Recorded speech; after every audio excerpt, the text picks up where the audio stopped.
Charles Huth était coureur cycliste et perceur de coffre-fort. René Belbenoit, voleur de poules. Tran Khachman, pirate dans les mers de Chine. Jacek Baron, un assassin promis à l'échafaud.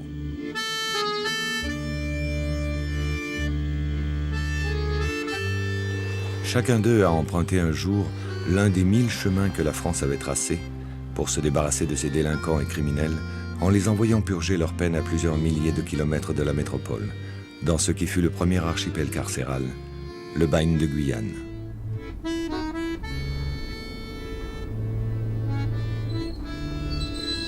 Charles, René, Tran Khach et Jacek ont réussi à lui survivre.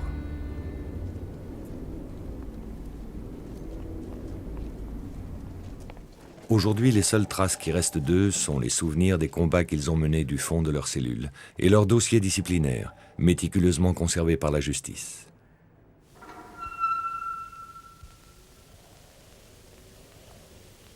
Ils ont connu l'arbitraire d'une administration toute puissante qui n'avait de compte à rendre à personne.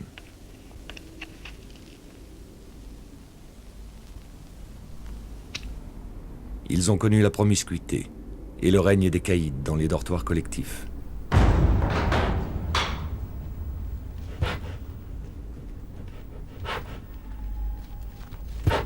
Ils ont connu la faim et les cellules d'isolement transformées en mouroirs.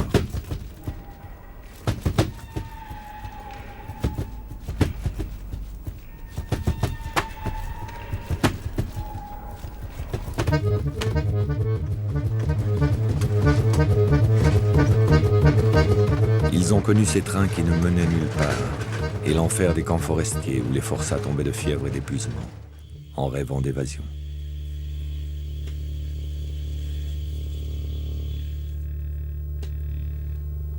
Ils ont connu les fouilles au corps et les bagarres entre détenus.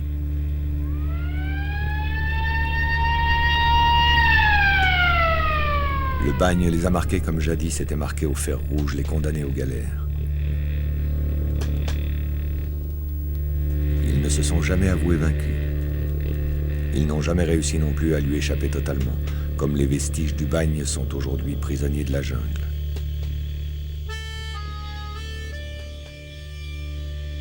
Témoignages vivants de son agonie, leurs destins sont à l'image de la longue tragédie que le bagne a été pendant près d'un siècle, pour plus de 70 000 hommes. Ce film est leur histoire.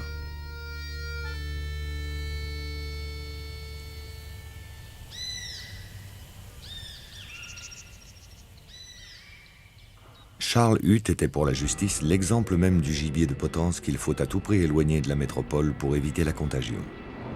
Né à la frontière du Luxembourg, enfant des crassiers et des laminoirs, à 20 ans, il est condamné à 3 mois de prison ferme pour vol.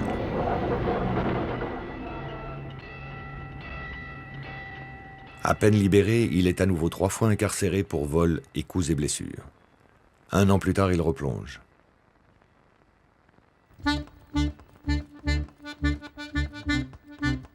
Les juges se montrent cette fois plus sévères.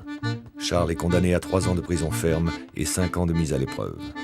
Condamné 5 fois en 2 ans, il sait qu'à la prochaine arrestation, c'est le bagne qui l'attend.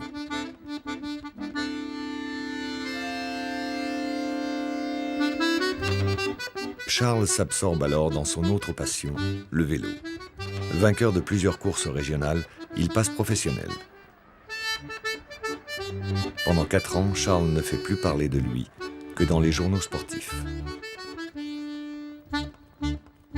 En 1920, il est rattrapé par ses vieux démons et cambriole une gendarmerie où sont déposés les fonds pour la reconstruction de sa région. Donné par un complice, il est condamné par la cour d'assises de Nancy à 12 ans de travaux forcés. Commence alors pour lui le long chemin qui mène au bagne de Guyane.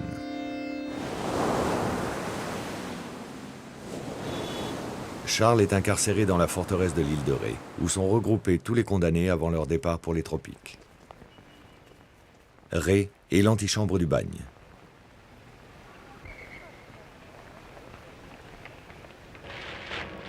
« 27 décembre 1921.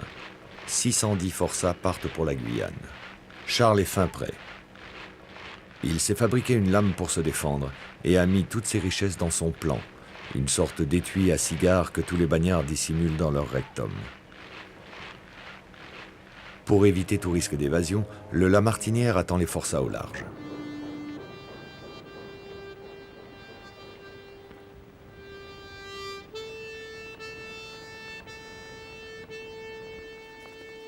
La municipalité a interdit la circulation, fermé les quais et les rez-de-chaussée, mais des curieux se pressent en dépit du froid. Le corps des gardiens ordinaires est renforcé par la troupe pour éviter tout débordement.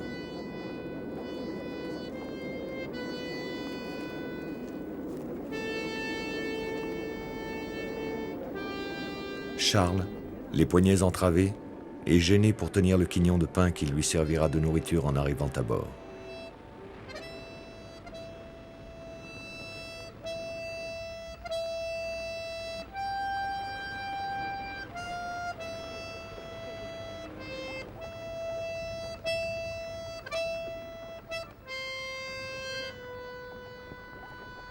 Il va bientôt disparaître dans la soute de cet ancien cargo transformé en prison flottante. En grimpant aux échelles de coupé, Charles regarde, une dernière fois, ce pays qui ne veut plus entendre parler de lui.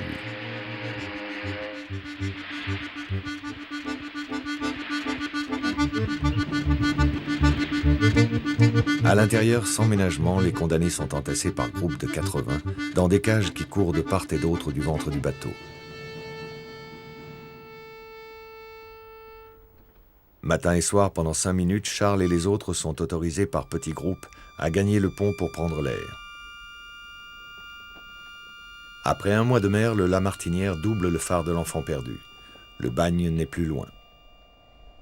L'arrivée d'un convoi est un événement qui sort Saint-Laurent du Maroni de sa torpeur.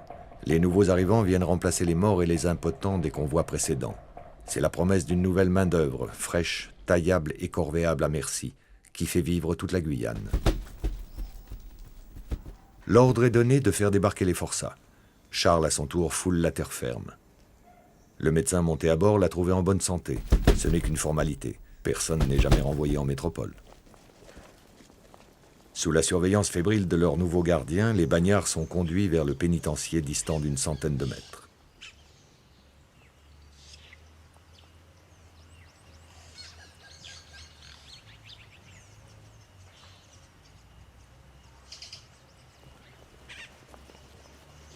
Dans la cour centrale qui lui fait face, Charles découvre 12 cases qui peuvent contenir jusqu'à 200 bagnards chacune. Comprend-il qu'elles seront, pour les années à venir, tout à la fois sa maison, son usine, son marché et sa prison?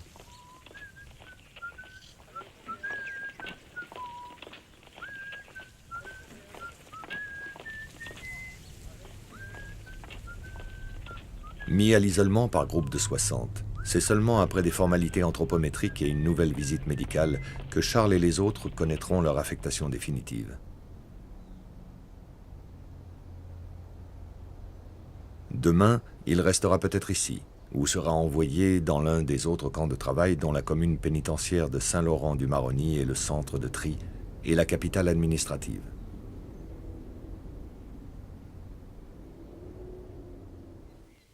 « 6 heures du matin.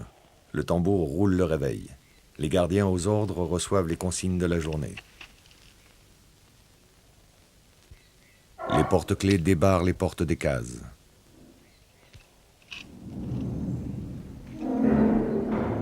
Dès le premier jour, dès la toilette, c'est sa survie qu'on organise. On se débrouille, on trafique, on échange sa vareuse contre du tabac, quelques billets contre une faveur. Puis au garde à vous, les bagnards répondent à l'interminable appel des surveillants.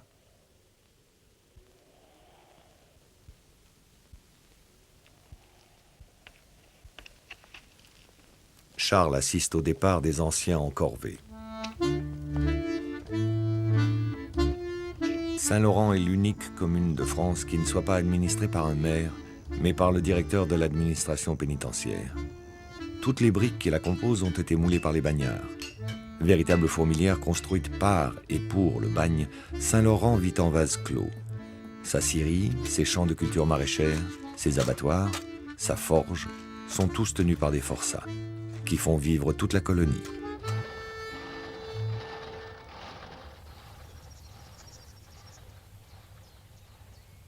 Reconnu par un surveillant passionné de courses cyclistes, Charles réussit miraculeusement à se faire nommer à la cuisine. Une place de choix d'où il peut détourner et revendre de la nourriture aux détenus, comme aux surveillants. Après 6 mois d'observation, en récompense de sa bonne conduite, Charles est élevé au rang de bagnard de 2e classe. Il est envoyé aux îles du Salut, comme auxiliaire de l'administration. Royal, à gauche, est réservé aux vedettes des assises. Au Diable, au centre, sont placés les déportés politiques. À Saint-Joseph, à droite, sont regroupés les irréductibles. La mer, infestée de requins avec ses courants qui tirent vers le large, vaut tous les murs d'enceinte. Comme on ne peut y accoster en bateau, c'est une baleinière manœuvrée par des forçats qui conduit Charles à Royal. Royal, c'est la vitrine du bagne. L'autarcie totale du bagne, rêvée par l'administration pénitentiaire, y fonctionne si bien qu'il est difficile de savoir qui surveille qui, des 300 bagnards et des gardiens qui la peuplent. L'ennui comme la crainte qui y règne sont tels que les surveillants ne supportent pas leur séjour plus de 3 mois. Ici, comme à Saint-Laurent, les forçats sont tout entiers au service de la pénitentiaire. Ils servent dans la maison du directeur, les plus instruits font la classe à l'école, assistent le prêtre à l'office dans la chapelle ou sont employés comme infirmiers à l'hôpital.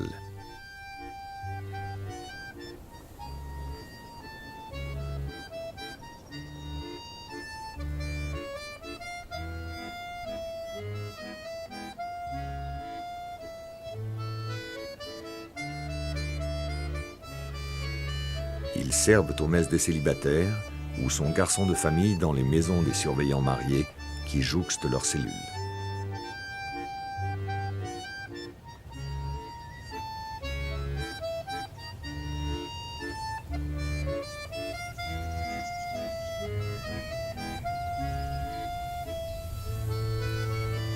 Dans ce calme précaire, ces forçats qui marchent sur ces 5 dalles ont-ils conscience que ce sont les cales sur lesquelles, peut-être, pour eux, le bourreau dressera un jour la guillotine?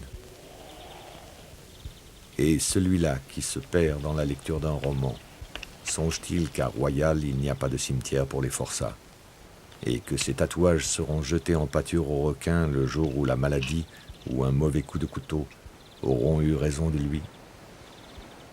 Charles dit avoir passé ici les années les plus paisibles de son existence au bagne.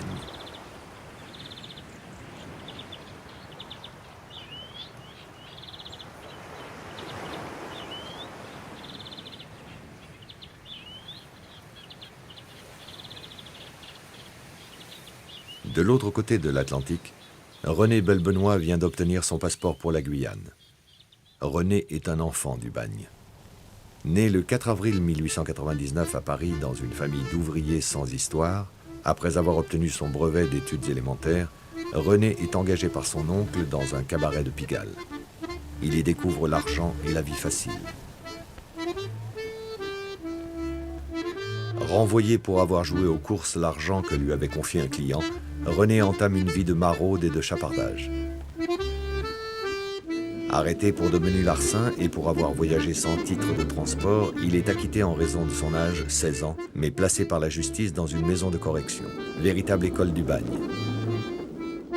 Ici, comme en Guyane, même travaux harassants, même cachot, même violence, même projet absurde.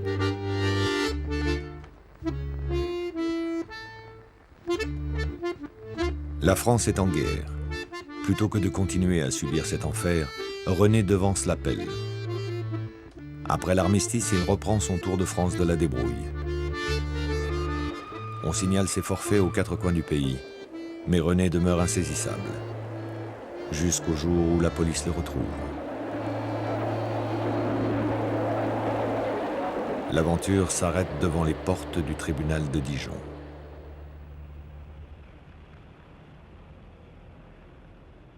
Ex-enfant bagnard, multirécidiviste, René devine que le bagne l'attend. Par le jeu du doublage, s'il écope de moins de 8 ans de travaux forcés, il pourra espérer revoir Paris. Mais s'il est condamné à une peine égale ou supérieure, ce sera alors l'astreinte à résider en Guyane, à vie. La France, qui veut s'en débarrasser, le condamne le 29 mai 1922 à 8 ans de travaux forcés, et donc à la relégation à perpétuité.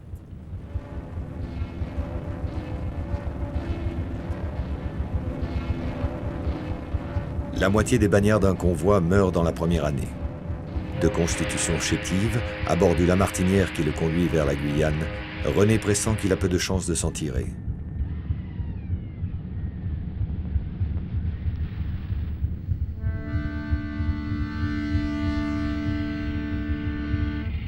Lorsqu'il aperçoit depuis le pont les rives de la Guyane hollandaise à un jet de pierre de Saint-Laurent, René n'a plus qu'une idée en tête, traverser le Maroni et s'évader. S'évader au plus vite. Mais encore faut-il sauter les murs d'enceinte, traverser les grilles, crocheter les lourdes portes et arracher sa cheville de la manille qu'il arrive au bas-flanc.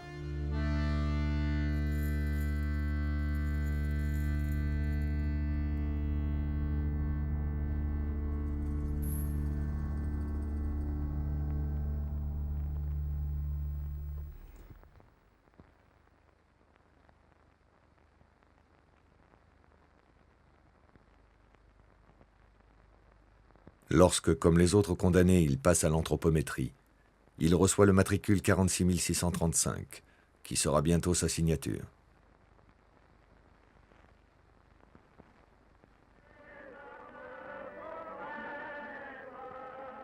« 1,62 m pour 50 kilos.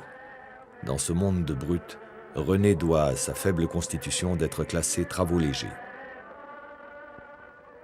Affecté à l'extérieur du camp de la transportation, il rejoint le camp des impotents, duquel il est plus facile de s'échapper. Un mois seulement après son arrivée, René se soustrait à la surveillance des gardiens et se fait la belle en revenant de corvée.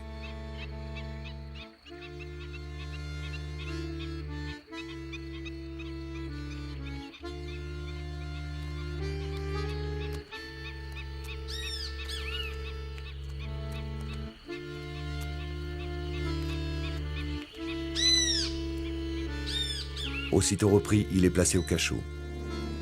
René y attend 3 mois au blocos, sa comparution, devant le tribunal maritime spécial qui décidera de sa peine.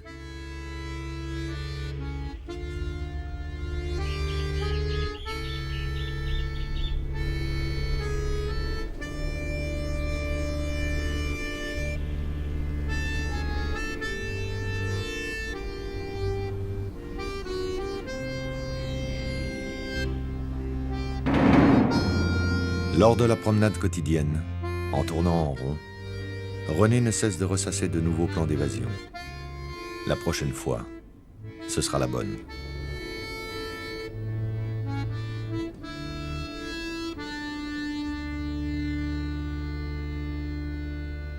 Comme ses prisonniers chargés de l'entretien des jardins du gouverneur, Charles Huth vient d'être transféré à Cayenne.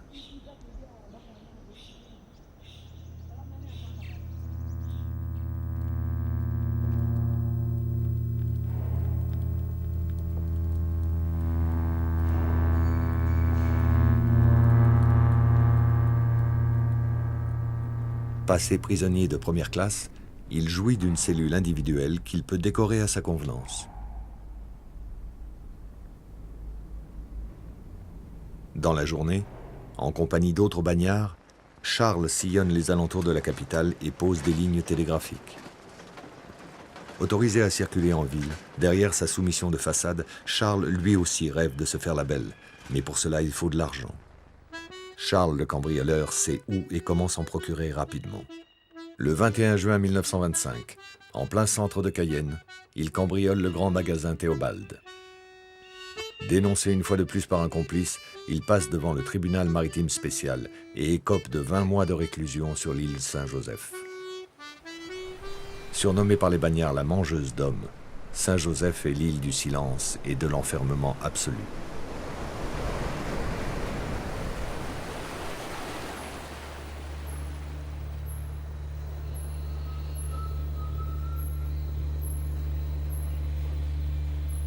Charles y est enfermé dans l'une de ces cages à ciel ouvert que surveille du haut d'une passerelle un gardien qui épie tous ses faits et gestes et punit la moindre parole de 30 jours supplémentaires de cachot.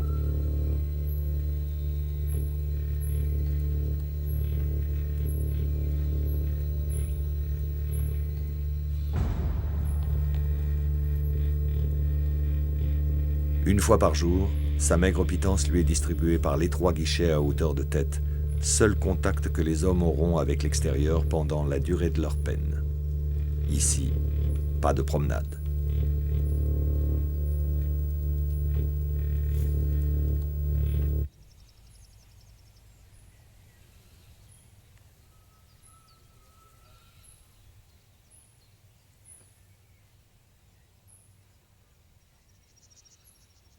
Une fois par semaine, un médecin, sans ouvrir la porte, vient se rendre compte des progrès du scorbut ou de la folie.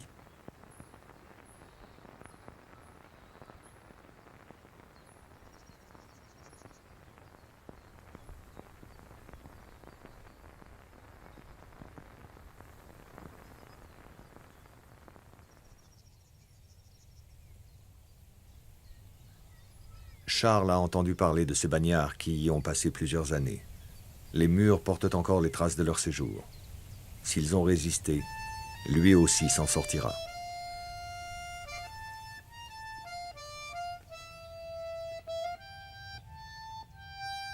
Mais le pire est ailleurs.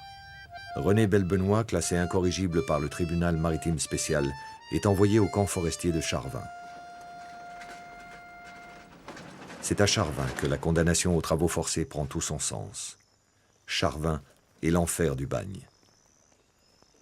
À seulement 20 km de Saint-Laurent, mais déjà perdus dans la moiteur de la jungle, les bagnards n'ont pour survivre que 80 grammes de viande et 300 grammes de pain par jour.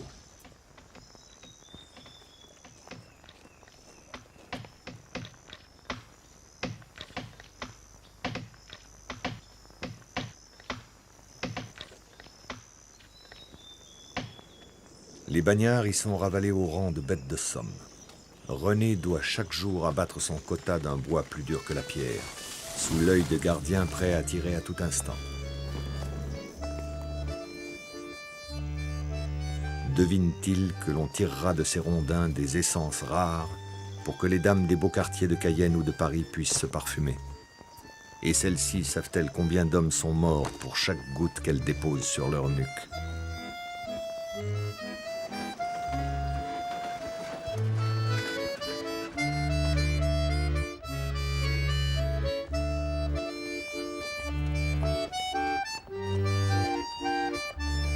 Ici aussi, les visites des médecins sont rares.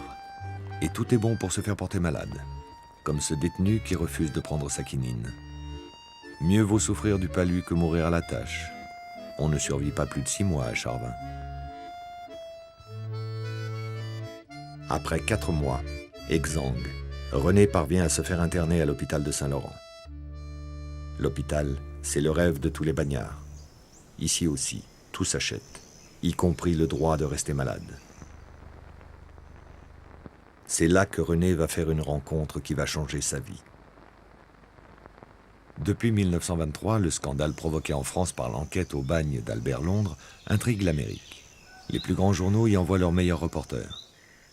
L'administration pénitentiaire, qui prétend n'avoir rien à cacher, leur ouvre grand ses portes. C'est ainsi que René fait la rencontre de Blair Niles, envoyé spécial du New York Times. Il lui raconte sa vie et la guide dans les arcanes du bagne. De retour aux États-Unis, Blair Niles publie un long article dans lequel il n'est question que du matricule 46 635, celui de René Belbenoit. Et le public américain se passionne pour les aventures de ce petit Frenchie qui résiste au bagne et possède un sacré talent de conteur. Blair Niles fait même de sa vie un roman qui devient vite un best-seller.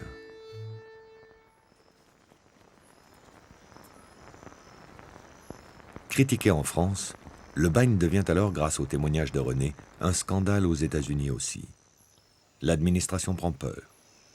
René négocie son silence contre une planque. Il devient archiviste à la résidence du gouverneur, une place stratégique d'où il peut accumuler des informations qu'il consigne soigneusement comme autant de pièces à conviction.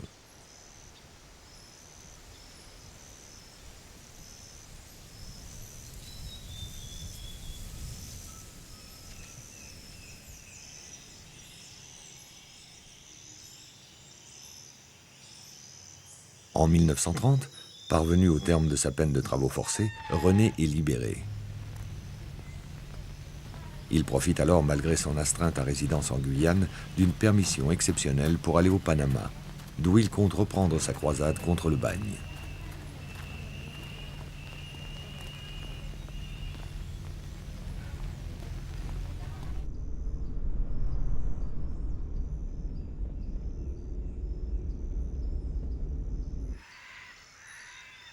Attaqué de l'extérieur, le bagne va bientôt l'être aussi de l'intérieur, avec le transfert de détenus indo-chinois.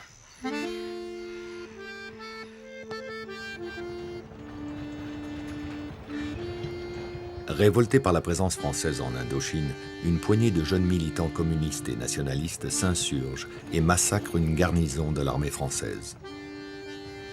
Arrêtés, torturés, ces jeunes militants sont envoyés croupir au bagne de Pulo Condor, bâti sur le modèle guyanais.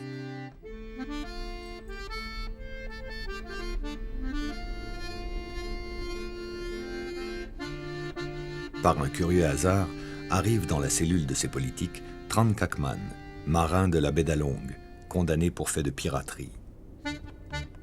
Contre l'avis de l'Assemblée nationale, le gouverneur d'Indochine imagine se débarrasser de ces activistes qui transforment Pulo Condor en une gigantesque cellule communiste. Il les envoie purger leur peine à des milliers de kilomètres de chez eux. Peut-être, sous le climat guyanais qui ressemble tant au leur, les Anamites parviendront-ils à concrétiser le rêve de colonisation que les 80 premières années du bagne ont changé en fiasco. Le 3 décembre 1930, le Lamartinière, venu spécialement de France, mouille dans le port de Saïgo. Tran Kak, avec 250 autres détenus, fait partie du voyage.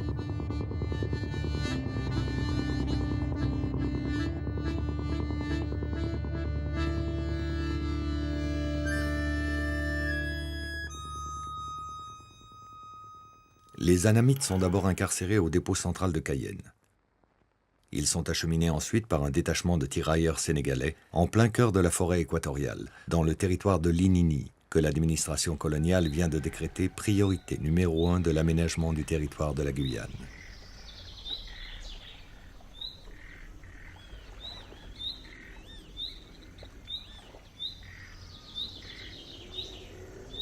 Le camp qu'ils doivent fonder est un camp forestier, à l'image de Charvin, à 2 jours de pirogue de Saint-Laurent-du-Maroni. Coupé de tout, encadré par une poignée de gardiens, Tran Kak et les autres Anamites doivent tout y construire, les maisons des gardiens comme leurs propres abris.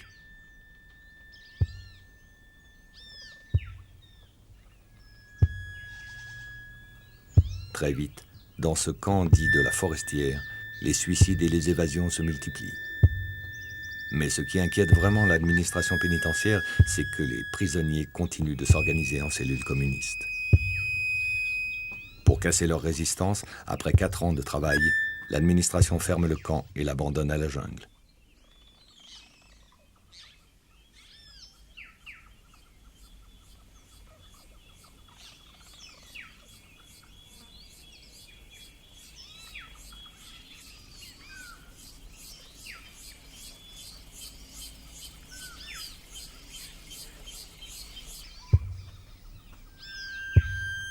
Les Anamites sont dispersés par petits groupes. Tran Kak est envoyé à 60 km de Cayenne, au camp de Cricanguille. Tout est à refaire. Les mêmes travaux de force recommencent.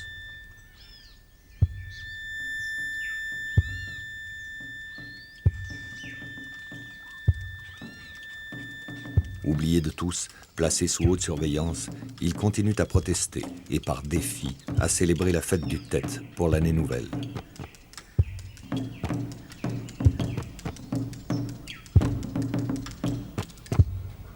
Du Panama, où il a trouvé refuge, René alimente la presse illustrée française de ses récits sur le bagne. Et celle-ci fait ses choux gras de ses chroniques écrites pour la première fois par un bagnard. Le 19 octobre 1931, décidé à jouer le tout pour le tout, il s'embarque clandestinement à bord du Wyoming qui doit rallier la France.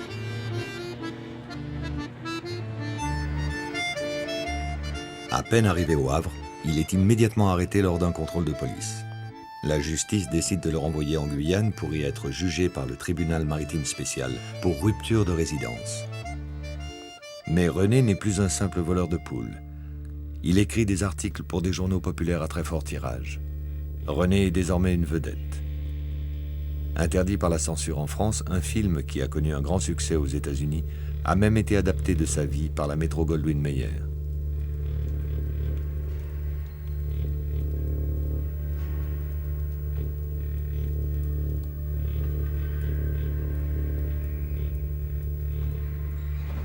Afin d'obtenir sa grâce, la presse et le grand public se mobilisent. Peine perdue. Fin septembre 1933, René reprend le chemin du bagne.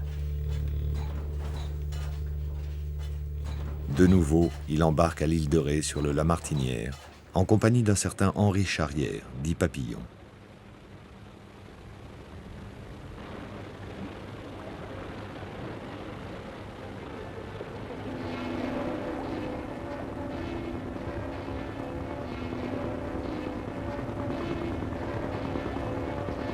À peine arrivé, il est immédiatement transféré en cellule à l'île Royale, avec les autres vedettes des cours d'assises.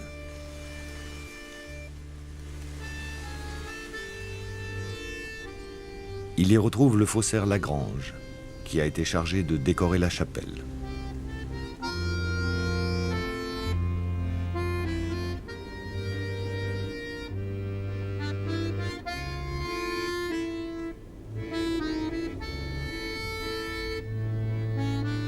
Il retrouve aussi Guillaume Seznec, qui est affecté au sémaphore, grâce auquel par gros temps les îles communiquent avec la Grande Terre et signalent les tentatives d'évasion.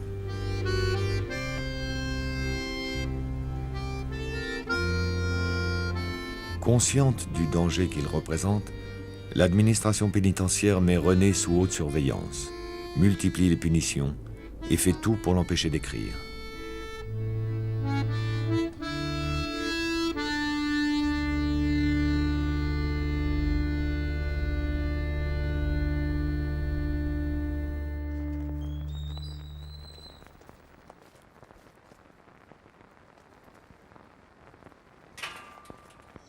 Le 3 novembre 1934, René, qui a enfin purgé sa peine, est à nouveau libéré, mais reste astreint à résidence en Guyane, à vie. Il met 6 mois à peaufiner sa nouvelle cavale. En compagnie d'autres détenus, il s'évade par la mer, direction les États-Unis via Trinidad, qui n'a pas d'accord d'extradition avec la France. Déporté par le Gulf Stream, qui le rabat vers le continent, René accoste en Colombie, par laquelle il décide de remonter à travers toute l'Amérique centrale, sans passer par les villes, jusqu'en Californie. Jacek Baron vient d'arriver au bagne. Né en 1905 à Varsovie, Jacek rêvait de vivre en France.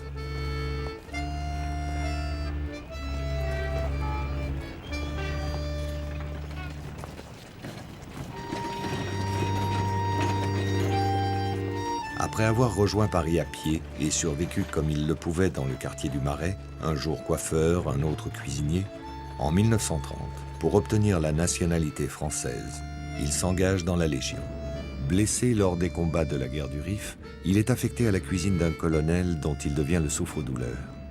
Un jour que celui-ci critique ses confitures trop sucrées, Jacek, dans un accès de fureur, passe le colonel, sa femme et leur fille de 13 ans au fil de sa baïonnette. Condamné à mort, Jacek bénéficie de circonstances atténuantes et voit sa peine commuée en travaux forcés à perpétuité.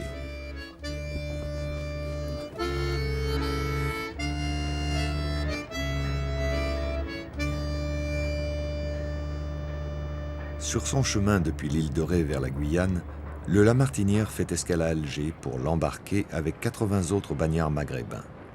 Jacek monte à bord sous l'œil de ses anciens compagnons d'armes.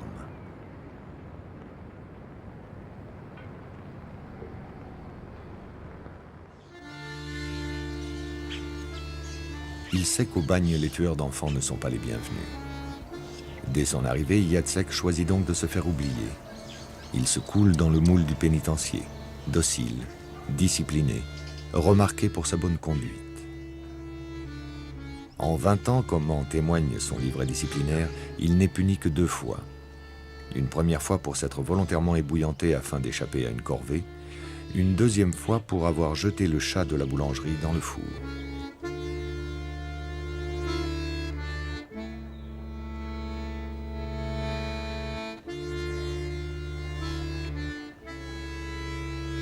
Pour lui, le bagne est une caserne comme une autre, où l'on tue le temps entre deux corvées, en lisant, en jouant aux cartes, en cantinant, en améliorant son ordinaire comme on le peut.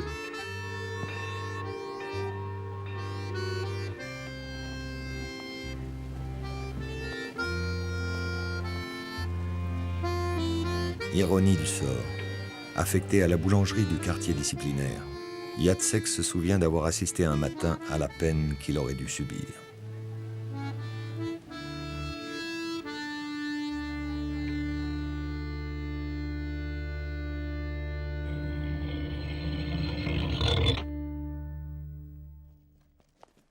Douze ans après son arrivée, Charles vient de finir sa peine. L'administration pénitentiaire lui remet le solde de son pécule, 132 francs 10, c'est-à-dire moins d'un mois de salaire pour 12 ans de travaux forcés. En arrivant à Cayenne, il comprend mieux ce refrain entendu un jour de la bouche d'un ancien forçat. C'est après les travaux forcés que commence le vrai bagne. Charles croise dans les rues de celle qu'on appelle Tafiaville, ces vieux blancs condamnés à finir leur jour en Guyane, édentés, hâves, souffrant de rhumatisme, dormant sur les trottoirs, partageant les repas des charognards et mendiant le sou pour acheter leur ration de tafia. Il ne veut pas finir comme eux. Il décide de s'évader par la mer, comme René, direction Trinidad. De là, il s'embarque clandestinement pour la France. Il est arrêté à Cherbourg. Dans sa cellule de la forteresse de l'île de Ré, Charles a appris que le président de la République, Albert Lebrun, vient de signer un décret qui abolit la peine de transportation. Pourtant, le 19 décembre 1938, condamné lui aussi pour rupture de résidence, avec 665 autres condamnés, Charles repart pour la Guyane. Il avait été du premier voyage du Lamartinière, il fera partie du dernier.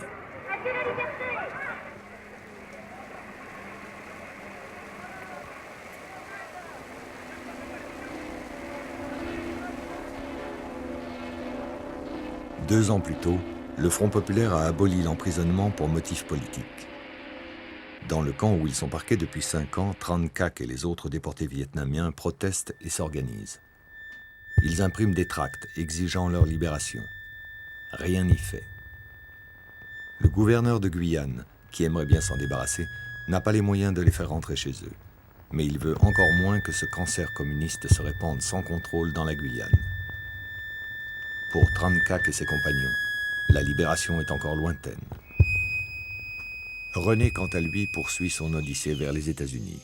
À pied, pour éviter de se faire repérer, il remonte depuis la Colombie jusqu'au Panama. Là, il est recueilli par des Indiens et rencontre le journaliste William Lavar, qui publie le récit de sa dernière évasion. Le public américain se passionne à nouveau pour les aventures du héros de Blair Niles. En mars 1937, épuisé, René débarque aux États-Unis au terme d'un périple de plus de 2 ans. Attendu à New York, il est ovationné à Manhattan. Les éditeurs lui font des ponts d'or. René écrit « Dry Guillotine », un réquisitoire contre le bagne. Son livre connaît un succès fulgurant dans une Amérique qui vient d'entrer en guerre contre le nazisme et qui s'en sert dans sa guerre de propagande en assimilant le bagne au camp de concentration nazi.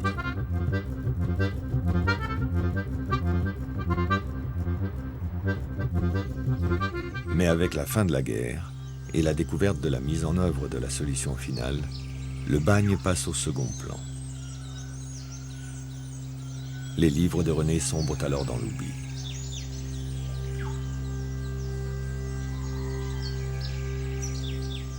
Il se retire donc dans un petit village de Californie et survit, comme d'autres le firent au bagne, en vendant des papillons.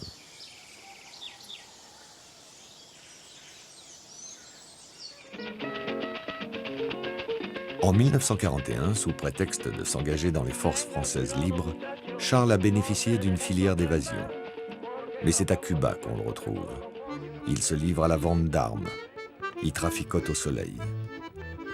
Sur les conseils d'Hemingway, au bout de 5 ans, il rentre en France avec l'idée d'écrire ses mémoires. Mais à Paris non plus, le bagne ne fait plus recette, hormis auprès de quelques lecteurs de Saint-Germain-des-Prés qui lui remettent le prix du tabou.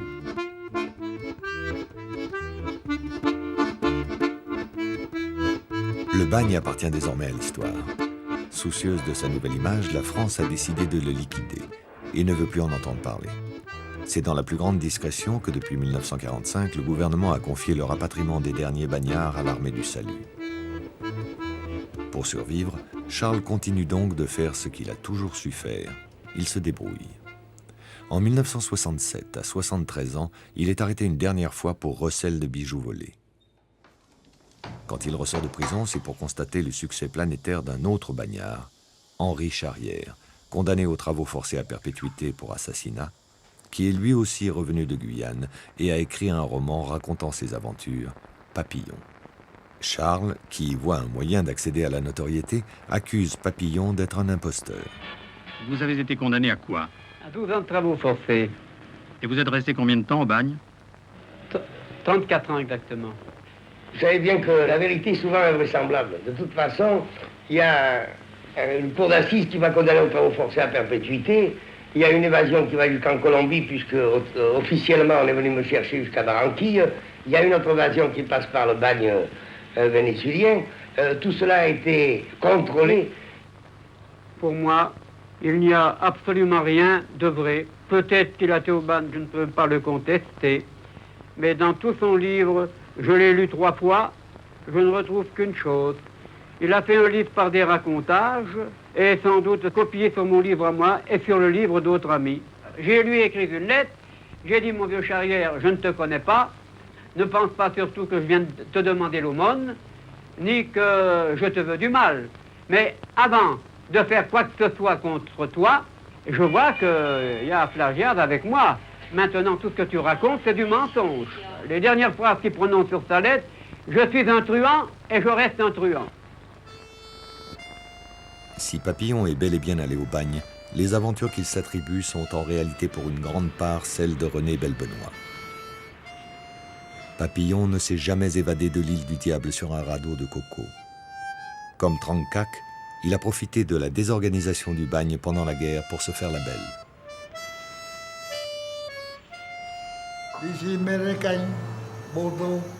Il n'y avait plus de nourriture à nous parvenir. Il n'y avait plus de contrôle. Les bateaux n'arrivaient plus de Cayenne. Les militaires et les surveillants sont partis par la rivière et c'était la débandade dans les camps.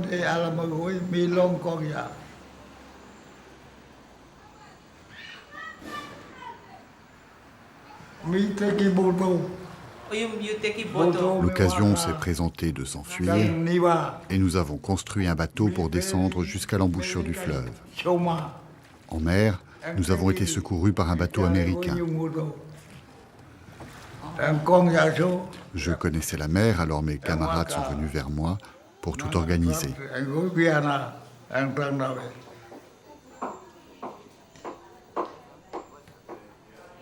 Tandis que Trancac trouve refuge de l'autre côté du Maroni, à l'abri dans la boulangerie du bagne, Jacek survit. Il a ainsi échappé à la mort par sous-nutrition qui a frappé en masse les forçats entre 1940 et 1945.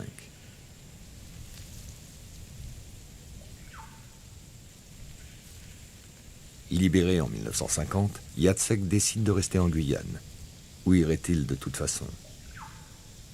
Il choisit d'aller travailler dans une léproserie à quelques kilomètres de Saint-Laurent. Il y passe 15 ans.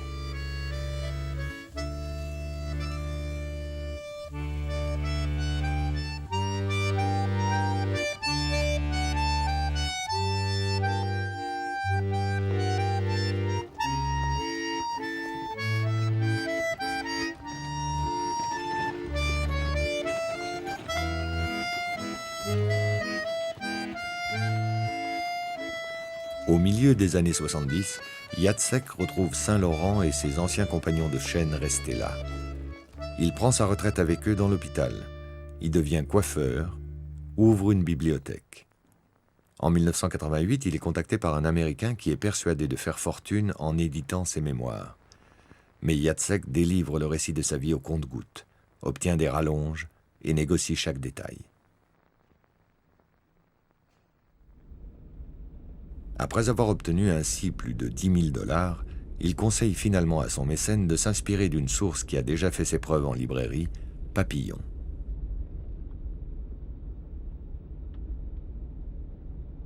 Retiré du monde depuis plus de 40 ans, Jacek choisit, avec l'argent que le bagne lui a fait gagner, de revoir une dernière fois Varsovie. Les habitants de Saint-Laurent se mobilisent et le sous-préfet lui délivre un passeport français. Qu'allait-il rechercher dans sa Pologne natale? Voulait-il se confronter au désastre auquel il avait échappé en fuyant vers Paris la famine et les pogroms? Ou tout simplement revoir les rives de la Vistule?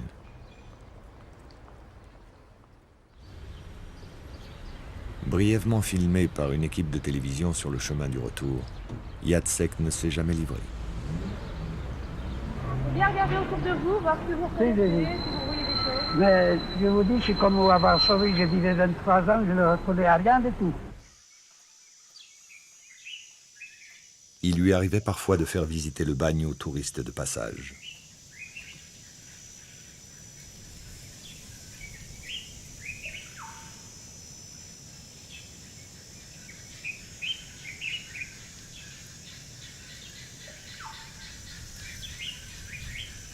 Les ombres du bagne ont disparu une à une. René Belbenois s'est éteint discrètement à 60 ans dans un petit village de Californie. Il n'a survécu au bagne que 6 ans. Malgré un dernier hommage de Paris Match, il est mort trop tôt pour connaître la gloire de Papillon. Oubliez aussi Charles Huth, le cycliste cambrioleur, qui décède dans l'anonymat d'une roulotte au milieu d'un terrain vague au début des années 70. Tran Kakman, à 104 ans, était le dernier bagnard vivant. Il est mort en 2004.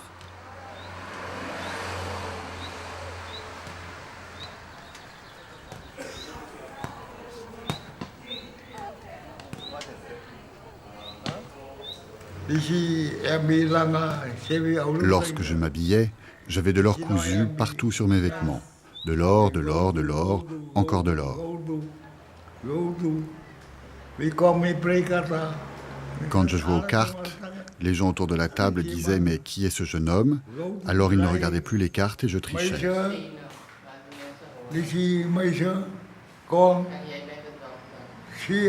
Quand je faisais monter une prostituée à l'hôtel, elle voyait d'abord mes beaux vêtements, mes montres en or et tout le reste. Ensuite seulement, je lui montrais ce qui toute ma vie a été ma meilleure carte, mon sexe.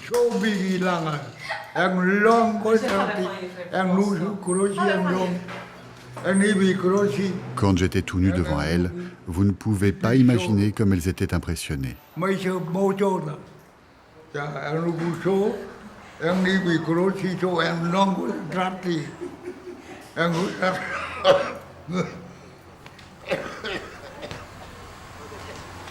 Les récits de ses exploits qu'il faisait à ses filles rappellent que le vieillard, du golfe du Tonkin aux deux rives du Maroni, était resté un pirate.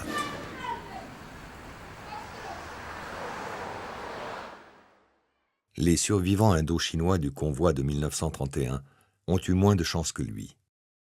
En 1945, la France était en guerre contre l'Indochine et il était hors de question de renvoyer chez eux ses militants.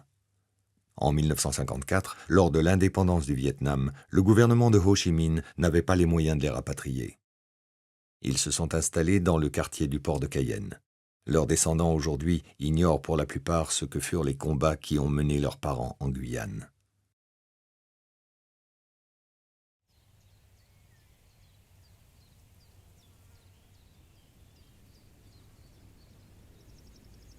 Jacek, bagnard sans cause et sans histoire, est mort foudroyé en pleine rue d'une congestion cérébrale alors qu'il revenait d'une partie de poker à Cayenne.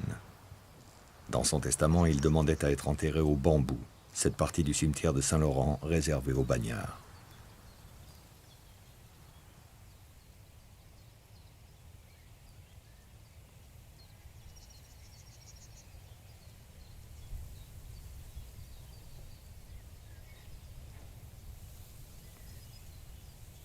Il repose aujourd'hui aux côtés de ses compagnons de misère, pour qui le bagne a été pendant plus d'un siècle une terre d'expiation. Il reste leur dernière demeure.